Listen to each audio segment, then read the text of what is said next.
Evan Dunham, UFC lightweight, joins us in studio. What's up, guys? What's up? Not much. How's everybody doing today? Good. Chilling, man. Chilling like a villain. Evan. Yep. Fuck, dude, you're like a Terminator, man. You know that first round was not going your way, No. and then all of a sudden you just kept coming and coming and coming. I'd love to ask Beneil Dariush and you together. Just man, what were you guys thinking? Because obviously he's putting it on you, but he's not putting you away. So then I'd love to ask him, what were you thinking at that time? That was a great fight to start UFC 216. It was, in the end, a draw according to the judges. But either way, man, the fans really, really were on their feet. The fans at home were reacting. So, as much as we can say congrats, because it wasn't a win, congrats, because he really did put on a show. Oh, thanks, man. Yeah, it was a good fight. He hit me with a couple of short elbows there in the get-go, and it definitely rocked me big time. And I was definitely on survival mode there for a while, and I wanted to put on a good show. We were the first fight on the main card, and it was a kind of a memorable show, and so I wanted to go out there and leave it all on the line. So I was just trying to stay moving so he couldn't put me away. If I could survive and get to that second, I'd be all good. I usually get better as fight goes on. So, but yeah, man, Beneil's a tough dude, and those elbows sucked.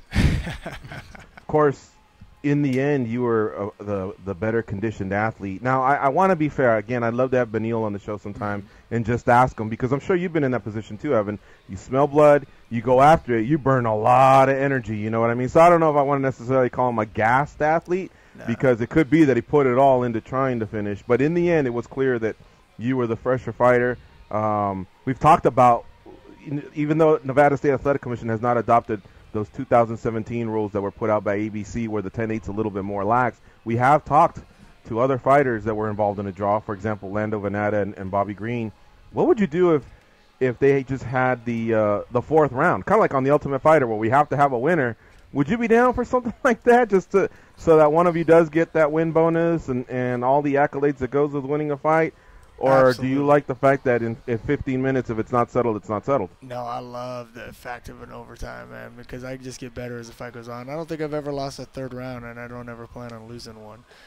So if they would have, I smelled blood at the end of that third. So if they would have gave me another round, I would have been all over them. So I would love that. I jinxed myself because I watched the Bobby Green fight kind of in the back. And I hate draws. So I was like, man, and I said it out loud to my corners. I said, I hate draws. You know what? I never fight in draws. I'm never going to fight in a draw. And we all just kind of laughed about it because, it's just kind of a joke. And then I fought to a draw, and I was like, man, I shouldn't have said that because it kind of put it out there. So, I was bummed out about it at first, because I didn't really know how to take it. But, I saw a meme or something like that where it was like, two guys on a tour bus, and they were on a road on the side of a cliff, and one guy was looking at the rock, and he was all depressed and stuff, and the other guy was on the other side of the bus, and he was looking out over a valley, and was like, oh man, this is beautiful, and he was all cheery, and it said, your reality a lot of times is what you make it and how you perceive things. And so I just chose to see it more as a win than a loss, so I'm actually okay with it. I rewatched it later on, and and the draw honestly makes sense to me. He beat the shit out of me in the first. Like, that's the way it was. I saw it as a 10-8, So, and I know I won the last two. So the draw makes sense to me. What do you think of the whole landscape at the top? We have a new interim champion. We have a champion who is getting close to 1 year, and he hasn't defended. And one strong option for him is a huge moneymaker, not only for him but the UFC, and that's Nate Diaz. Your thoughts? Man, I'm a fan of Connor's, man. I wasn't at the beginning, but you have to appreciate his talent and what he does, and Connor's great. But if he comes back, and I don't know if he's gonna after making that much money, I might not either. He's got to fight Ferguson, man. He's got to fight Ferguson because Ferguson is the champion. Like, that's why the interim title was made. That's why the reason they did the whole thing last weekend is Ferguson's a champ in my book. If anybody asks, Ferguson's a champ of the 55 division right now. So if Conor comes back, he has to fight Ferguson. That's the thing. That's the way it works in my book. But I know it doesn't always go that way, you know, and I know they've talked about Diaz. Diaz has been out so long, you know, he's I don't know if he's waiting for Conor or what's going on.